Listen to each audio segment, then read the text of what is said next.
Good morning students.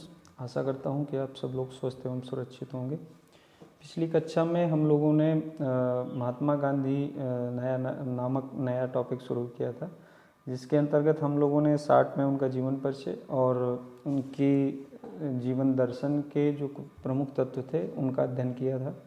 आज हम उसी के आगे शुरू करते हैं। महात्मा गांधी की जो तत्व मीमांसा है, ज्ञान मीमांसा और मूल मीमांसा। तो इसके अंतर्गत हम सबसे पहले देखते हैं तत्व मीमांसा। तो गांधी जी ने गीता को तत्व ज्ञान का सर्वोत्तम ग्रंथ माना है। उनका ये मानना है कि मतलब जो गीता है वो तत्व ज्ञान का इससे बेहतर कोई ग्रंथ नहीं हो सकता। गीता के अनुसार मूल तत्व दो हैं, पुरुष जिसे इन्होंने ईश्वर माना है, और प्रकृति जिसे इन्होंने पदार्थ माना है, जिसे इन्होंने इनका ये मानना है कि प्रकृति पदार्थों से निर्मित है। तो अगर आप ये देखो तो इन्होंने मूल तत्व दो ही माने हैं, पुरुष और प्रकृति।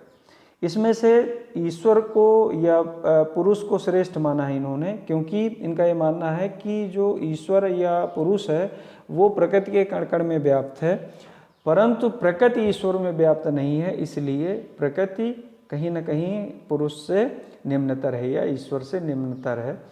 ईश्वर इस जगत का निर्माण करता, पालन करता और संहार करता है। ईश्वर का दूसरा रूप सत्य है। सत्य शब्द सत से बना है और सत का अर्थ होता है अस्तित्व, यानी सत्य का अर्थ हुआ जिसका अस्तित्व है, जो नित्य है। अब यहाँ पर चूंकि अगर आप ये देखो कि इन्होंने ये माना है कि ये जगत ईश्वर द्वारा निर्मित है, तो जाहिर सी बात है उसका अस्तित्व हमेशा है और हमेशा रहेगा। तो इसलिए इन्होंने सत्य और ईश्वर में कोई विभेदीकरण नहीं किया, यानी जिसका अस्तित्व हमेशा है वही सत्य है, वही ईश्वर है। ईश्वर अपरिवर्तनशील है इसलिए सत्य है, और प्रकृति या पदार्थ परिवर्तनशील है, अतः यह अनित्य है और यह असत्य है। क्योंकि आप देखते हो कि प्रकृति में जो क्या है, निरंतर परिवर्तन होता रहता है, इसके स्वरूप में परिवर्तन होता रहता है, इसलिए यह असत्य है। आत्मा परमात्मा का अंश है, इसलिए आत्मा भी सत्य, नित्य और सत्य है। चूँकि ये जो हमारे शरीर में आत्मा है ये परमात्मा का अंश है, इसलिए ये भी नित्य एवं सत्य है। मनुष्य शरीर मन और आत्मा का योग है। मनुष्य जीवन का अंतिम उद्देश्य आत्मज्ञान, ईश्वर की प्राप्ति और मोक्ष है। इन्होंने मानव जीवन के दोनों पक्षों, भौतिक एवं आध्यात्मिक में दोनों पक्षों के विकास पर बल दिया है। साथ ही दोनों पक्ष चूंकि एक दूसरे पर निर्भर हैं, इसलिए इन्होंने दोनों पक्षों पर बल दिया है, भौतिक पक्ष पर और आध्यात्मिक पक्ष पर। एक के विकास के बिना दूसरे का विकास संभव नहीं है। अब आप देखो कि अगर जब तक, जैसे हम लोगों ने पिछली कक्षा में भी पढ़ा था कि जो मानव का अगर पहले भौतिक विकास नहीं किया जाएगा तो आध्यात्मिक विकास संभव नहीं है, क्योंकि जब तक हम भौतिक भावों से मुक्त नहीं होते तब तक हम आध्यात्मिक लक्ष्य की बात नहीं कर सकते। विवेकानंद जी ने भी यही बात कही है। फिर इसके बाद हम आते हैं इनकी ज्ञान मीमांसा पर। तो ज्ञान को इन्होंने दो आधारों पर बांटा है, भौतिक जगत का ज्ञान और आध्यात्मिक जगत का ज्ञान। भौतिक, चूँकि आपने पहले बार हम लोगों ने पढ़ा है कि भौतिक ज्ञान मीमांसा के अंतर्गत हम लोग पढ़ते हैं सच्चा ज्ञान क्या है और इस ज्ञान को प्राप्त करने का माध्यम क्या है। तो इन्होंने ज्ञान को दो आधारों में बांटा है, भौतिक ज्ञान और आध्यात्मिक ज्ञान। भौतिक ज्ञान के अंतर्गत इन्होंने भौतिक जगत तथा मनुष्य जीवन के विविध पक्षों जैसे सामाजिक, आर्थिक, राजनीतिक आदि के ज्ञान को रखा है, और इस ज्ञान की प्राप्ति इंद्रियों द्वारा संभव है, यानी भौतिक जगत का ज्ञान हमें ज्ञान इंद्रियों के माध्यम से प्राप्त होता है। इसके अलावा आता है दूसरा जो प्रमुख ज्ञान है वो है आध्यात्मिक ज्ञान। इस ज्ञान के अंतर्गत सृष्टि सृष्टा, आत्मा परमात्मा संबंधी ज्ञान को रखा गया है, और इस ज्ञान की प्राप्ति गीता पाठ, भजन कीर्तन और सत्संग द्वारा की जा सकती है। इनका ये मानना है कि मनुष्य को दोनों तरह का ज्ञान आवश्यक है। दोनों जगत का ज्ञान या दोनों प्रकार का ज्ञान अगर हम नहीं प्राप्त करते तो मनुष्य का सर्वांगीण विकास नहीं होगा, और जो सबसे बड़ा जीवन का अंतिम लक्ष्य मोक्ष है या मुक्ति है वो भी प्राप्त करना असंभव होगा। तो इसलिए दोनों पक्ष का, केवल आध्यात्मिक ज्ञान जो जीवन का अंतिम लक्ष्य है, बेशक वो आध्यात्मिक ज्ञान से प्राप्त होता है, लेकिन केवल आध्यात्मिक ज्ञान से ही जीवन के अंतिम लक्ष्य नहीं प्राप्त होंगे जब तक हम भौतिक जगत का ज्ञान नहीं प्राप्त करते हैं। हमें पहले भौतिक अभावों से मुक्त होना पड़ेगा, फिर आध्यात्मिक जगत का। तो दोनों जगत के ज्ञान को इन्होंने आवश्यक माना है। इसके बाद आते हैं मूल्य मीमांसा पर।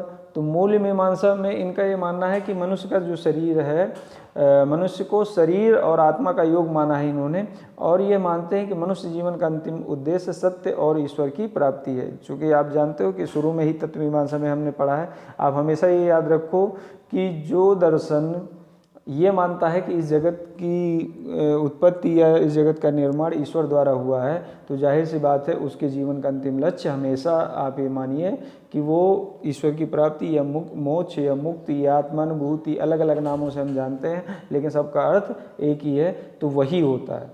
परंतु यह मनुष्य को पहले भौतिक अभावों से मुक्त करने पर बल देते थे। आध्यात्मिक मुक्ति के लिए इन्होंने गीता के अनासक्ति योग को सर्वश्रेष्ठ साधन माना है। अनासक्ति योग मतलब कर्म करो, फल की चिंता मत करो, मतलब किसी भी चीज़ पर आसक्त ना होना। मतलब जैसे मतलब आपने इसको आप ऐसे समझिए कि जैसे हम लोगों ने जनक जी का नाम सुना है, या कृष्ण जी को भी कहा जाता है योगीराज कहा जाता है, और जनक जी को भी विदेह कहा जाता है।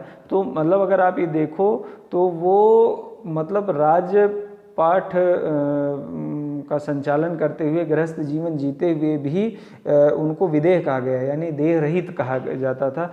मतलब आशय यहाँ पर यह है कि वो किसी भी क्रिया में रत नहीं रहते थे, विरत रहते थे।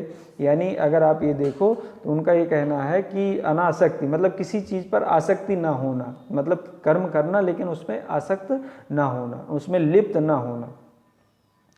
तो इनका ये कहना है कि गीता का जो अनासक्ति योग है वो सर्वश्रेष्ठ साधन है मुक्ति का, और भौतिक जीवन की सुख समृद्धि के लिए श्रम, नैतिकता एवं चरित्र के महत्व को इन्होंने स्वीकार किया है। इन दोनों लक्ष्यों की प्राप्ति के लिए इन्होंने एकादश व्रत का पालन करने पर बल दिया है। पिछली अभी कक्षा में भी हम लोगों ने एकादश व्रत पढ़ा था, एक बार फिर से देख लेते हैं वो एकादश व्रत कौन से हैं। सत्य नंबर 1 पर आता है सत्य। तो हम लोगों ने पूर्व कक्षा में भी पढ़ा था कि सत्य और ईश्वर में कोई अंतर नहीं है, यानी चूंकि सत्य शब्द का बना है सत शब्द से, और सत शब्द का अर्थ होता है जिसका अस्तित्व है। तो अस्तित्व इस जगत में किसका है? केवल ईश्वर का है। तो सत्य के मार्ग पर इन्होंने चलने की बात कही है। इसके अलावा अहिंसा यानी समस्त जीवधारियों के प्रति प्रेम का भाव रखना, किसी के प्रति हिंसा की भावना न रखना। अब यहाँ पर एक बात और है कि ये जो सत्य और अहिंसा है ये तीनों मन वचन कर्म तीनों से होना चाहिए। यानी अगर हमने किसी व्यक्ति के बारे में कुछ गलत सोच भी लिया कि इसका ये नुकसान हो जाए तो भी वो हिंसा हो गई। मतलब इसका मतलब ये नहीं कि जब हम किसी के साथ मारपीट करें या किसी को कष्ट दें तभी हिंसा होगी, ऐसा नहीं है। अगर हमने मन में भी किसी के प्रति बुरे भाव डाल दिए तो वो भी हिंसा ही होगी। तो इन्होंने कहा कि सत्य और अहिंसा इन दोनों का पालन मन वचन कर्म से होना चाहिए, यानी तीनों से इसका पालन होना चाहिए। फिर इसके बाद है ब्रह्मचर्य, यानी जाहिर सी बात है ब्रह्मचर्य का आशय है अपनी जो इंद्रियां हैं उनको कंट्रोल करना। आस्ते मतलब चोरी न करना। अब चोरी न करना ऐसा नहीं है कि चोरी आपने कर ली तभी चोरी होगी। अगर आपके मन में ये विचार आ गए, ये सब हमेशा याद रखिए कि इन्होंने मन वचन कर्म तीनों पर ये बहुत ज़्यादा फोकस किया है। तो इनका ये कहना है कि मतलब अगर आपने किसी की कीमती वस्तु देख के अगर मन में ये भाव आ गया कि इसको मैं चुरा लूँ तो भी ये एक तरह से ये चोरी ही हुई। तो कुल मिला के ये भी। फिर इसके बाद अपरिग्रह, इनका चूंकि आप देखते होंगे पिछली कक्षा में हम लोगों ने पढ़ा था सर्वोदय, और सर्वोदय के लिए इन्होंने कहा था कि मतलब जब वर्ग विहीन समाज की कल्पना तभी हो सकती है, सबका उदय तभी हो सकता है जब हम उतना ग्रहण करें जितना सबको मिल सके। अगर हम आवश्यकता से अधिक मतलब ग्रहण कर लेंगे या स्टोर कर लेंगे या उस पर कब्जा जमा लेंगे तो बाकियों को कैसे मिलेगा। अब अगर आप ये देखो वर्तमान समय में भी देखो तो जो मतलब ये समाज में इतनी ज़्यादा असमानता इसीलिए दिखाई देती है क्योंकि यहाँ कुछ लोगों ने एकाधिकार कर रखा है और बाकियों तक वो चीज़ें नहीं पहुँच पा रही। तो इसीलिए ये इनका ये मानना है कि जब तक ये गुण नहीं होगा व्यक्तियों में तब तक सर्वोदयी समाज की कल्पना नहीं की जा सकती। इसके अलावा फिर आता है अभय। इनका ये मानना है कि कोई भी सत्य, अहिंसा, व्रत का पालन तब तक नहीं कर सकता जब तक वो निर्भीक ना हो। निर्भीकता पूर्व कक्षा में भी हमने पढ़ा था कि जो समस्त बाह्य भयों से मुक्ति, समस्त बाह्य भयों से मुक्ति ऐसे जैसे बीमारी का भय, संपत्ति विहीन होने का भय, किसी परिजन की मृत्यु होने का भय इत्यादि, चोट लग जाने का भय इत्यादि, जो विभिन्न तरह के भय होते हैं, इनकी वजह से हम लोग कई बार सत्य और अहिंसा के मार्ग पर नहीं चलते।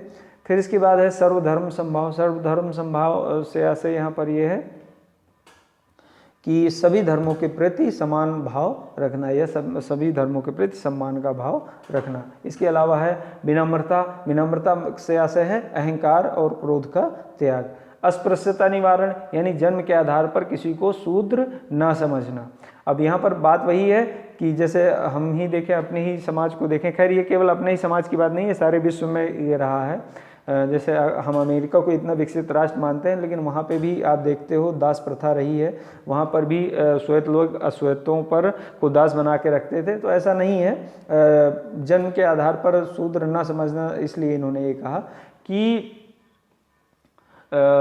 चूँकि इस जगत का निर्माण करता ईश्वर है या ब्रह्म है, तो जाहिर सी बात है उसने हमको भी बनाया, एक शूद्र को भी बनाया। तो जाहिर सी बात है जो आत्मा हमारे अंदर है वही आत्मा उसके अंदर है। जिस पदार्थ से हम निर्मित है उसी पदार्थ से वो भी निर्मित है। तो इस आधार पर कोई श्रेष्ठ और कोई नीचा कैसे हो सकता है, ठीक है। तो इसलिए इन्होंने ये भी माना है कि अस्पृश्यता या छुआछूत जो है इसके बारे में ये वाला जो भाव है ये भी नहीं होना चाहिए। फिर इसके बाद है अस्वाद। अस्वाद मतलब इंद्रिय भोग रसों से दूर रहना, यानी जो हम स्वाद के चक्कर में जो या अपनी इंद्रियों को संतुष्ट करने के लिए विभिन्न तरह की जो चीज़ों को ग्रहण करते हैं, तो वो नहीं होना चाहिए। ये भी कहीं ना कहीं ब्रह्मचर्य व्रत के पालन में या जो सत्य अहिंसा के मार्ग में बाधक सिद्ध होगा। फिर इसके बाद एक जो सबसे इम्पोर्टेंट इसमें आता है वो है कायिक श्रम। कायिक श्रम इन्होंने नाम दिया है इसको। इसका मतलब है बिना श्रम किए किसी वस्तु का भोग ना करना। इनका ये कहना है कि ये जो बुराइयां हमारे अंदर आती हैं वो इसीलिए आती हैं कि जब हम बिना श्रम के कोई चीज़ पा जाते हैं, यानी अपात्र होते हैं हम उसके, और वो पा जाते हैं, तो फिर हम उसका दुरुपयोग करते हैं। तो और अगर हमने वो वस्तु हमने मेहनत करके प्राप्त की है तो हमें उस पैसे का और उस वस्तु का महत्व पता होता है। तो इसलिए इन्होंने कायिक श्रम की बात की है कि यानी बिना श्रम किए किसी भी वस्तु का भोग ना करना। तो आज की कक्षा में हम लोगों ने इनकी गांधी जी की तत्व मीमांसा, ज्ञान मीमांसा और मूल्य मीमांसा का अध्ययन किया। कल से हम इनका नया टॉपिक शुरू करेंगे, इनका गांधी जी का शैक्षिक चिंतन। आज के लिए इतना ही। आपका दिन शुभ हो। धन्यवाद।